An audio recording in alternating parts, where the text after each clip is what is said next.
Hi! Hello! Welcome back to my channel Divya's kitchen and vlogs. ఈరోజు మన recipe వచ్చేసి chicken fried rice. Fast food సెంటర్స్‌లో ఎలాంటి taste అయితే ఉంటుందో ఇది కూడా అచ్చంగా అదే టేస్ట్ ఉంటదనమాట. చాలా యమ్మీగా ఉంటది. ఇంట్లోనే ఈజీగా ప్రిపేర్ చేసుకోవచ్చు.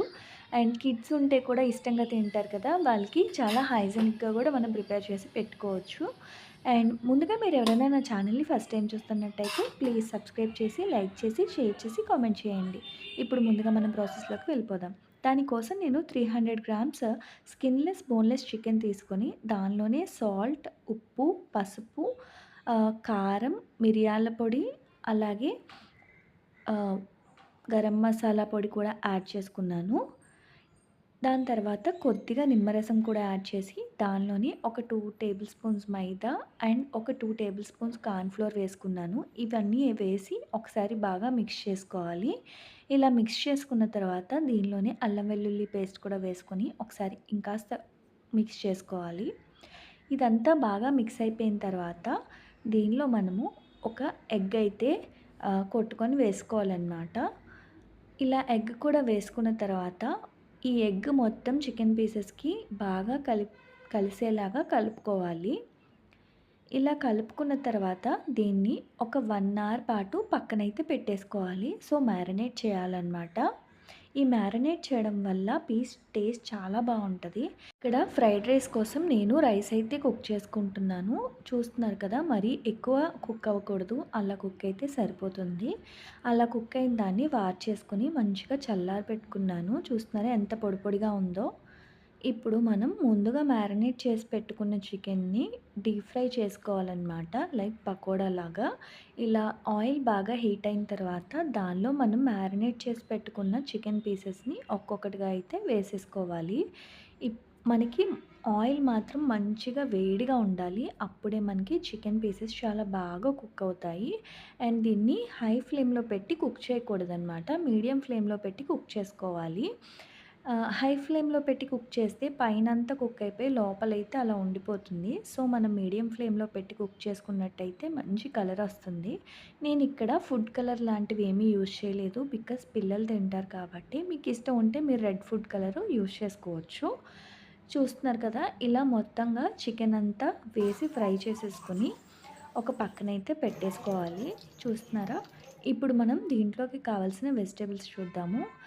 కొద్దిగా గార్లిక్, అలాగే పచ్చిమిర్చి, క్యాప్సికమ్, క్యారెట్, క్యాబేజ్ కొంచెం ఎక్కువే తీసుకోవాలి. దాని తర్వాత మనము ఇలా ఫ్రై చేసి పెట్టుకున్న చికెన్‌ని చిన్ని చిన్ని పీసెస్‌గా కట్ చేసుకోవాలి. ఇలా కట్ చేసుకోవడం వల్ల మనం వేసే మసాలాలన్నీ కూడా చికెన్ పీసెస్‌కి పట్టి చాలా టేస్టీగా ఉంటాయి. అలాగే మనకి ప్రతి ముద్దకి చికెన్ కూడా వస్తుంది. చాలా బావుంటుందనమాట. అండ్ దాని తర్వాత మనం ఒక పెద్ద బాండీ పెట్టుకొని దీనిలో ఆయిల్ వేసుకొని, ఆయిల్ కాస్త ఎక్కువే పడుతుంది. నేను డీప్ ఫ్రై చేసిన ఆయిల్‌నైతే యూజ్ చేశాను. దానిలోనే గార్లిక్ ఏసుకొని బాగా ఫ్రై అయిన తర్వాత ఒక 2 గుడ్లయితే ఇలా బీట్ చేసి వేసుకొని, దానిలో మిరియాల పొడి, అలాగే కొద్దిగా సాల్ట్ వేసుకొని ఆహ్, ఒకసారి అలా ఎక్కువ కలపకుండా కొంచెం ఫ్రై అయిన తర్వాత కదిపాము అంటే చిన్ని చిన్ని పీసెస్‌గా బాగా వస్తాయి. అలా వచ్చిన తర్వాత మనం ముందుగా ఫ్రై చేసి పెట్టుకున్న చికెన్నయితే యాడ్ చేసుకోవాలి. చూస్తున్నారు కదా! ఇలా చికెన్ కూడా యాడ్ చేసుకున్న తర్వాత ఒకసారి ఫ్రై చేసేసుకొని దానిలోనే కొద్దిగా ఆహ్, మనం ముందుగా కట్ చేసి పెట్టుకున్న వెజిటబుల్స్ అన్నీ కూడా యాడ్ చేసేసుకోవాలి. ఆహ్, ఇలా యాడ్ చేసుకున్న తర్వాత ఫ్లేమ్ హైలోనే పెట్టుకోవాలి. తర్వాత సాటే చేసుకోవాలనమాట. అంటే మరీ ఎక్కువ కుక్ అవ్వకూడదు. అలా సాటే అయిన తర్వాత మనము ముందుగా కుక్ చేసి చల్లారబెట్టుకున్న రైస్‌నైతే దీనిలో యాడ్ చేయాలి. ఇలా యాడ్ చేసిన తర్వాత కూడా అస్సలు లో ఫ్లేమ్‌లో కుక్ చేయకూడదు. అలా కుక్ చేస్తే టేస్ట్ అస్సలు బాగోదు. సో, దీన్ని హై ఫ్లేమ్‌లో పెట్టుకొని రైస్ మనకి మంచిగా వేడిగా అయ్యేంత వరకు టోస్ట్ చేసుకోవాలి. అలా అయిన తర్వాత దీనిలో రుచికి సరిపడా ఉప్పు, అలాగే కారం, ఇంకా గరం మసాలా, మిరియాల పొడి, ధనియాలు, జీలకర్ర పౌడర్ కూడా యాడ్ చేసుకొని చూస్తున్నారు కదా! ఇవన్నీ యాడ్ చేసుకున్న తర్వాత మనం హై ఫ్లేమ్‌లోనే టాస్ చేసుకోవాలనమాట. ఆ మసాలాలన్నీ యాడ్ చేసుకునేటప్పుడు మాత్రం లో ఫ్లేమ్‌లో పెట్టుకోవచ్చు. దాని తర్వాత మనం మంచిగా రైస్‌లోకి ఆ మసాలా అంతా కలిసేలాగా బాగా టోస్ట్ చేసుకోవాలి. ఇక్కడే ఉంటదనమాట ప్రాసెస్ అంతాను. దీన్ని అస్సలు లో ఫ్లేమ్‌లోకైతే పెట్టకూడదు. దాని తర్వాత ఒక 2 table spoons of soya sauce అలాగే 1 టేబుల్ స్పూన్ ఆఫ్ వెనిగర్ కూడా వేసుకున్నాను. అలా వేసిన తర్వాత హైలో పెట్టుకొని మళ్ళీ బాగా అయితే ఫ్రై చేసుకోవాలి.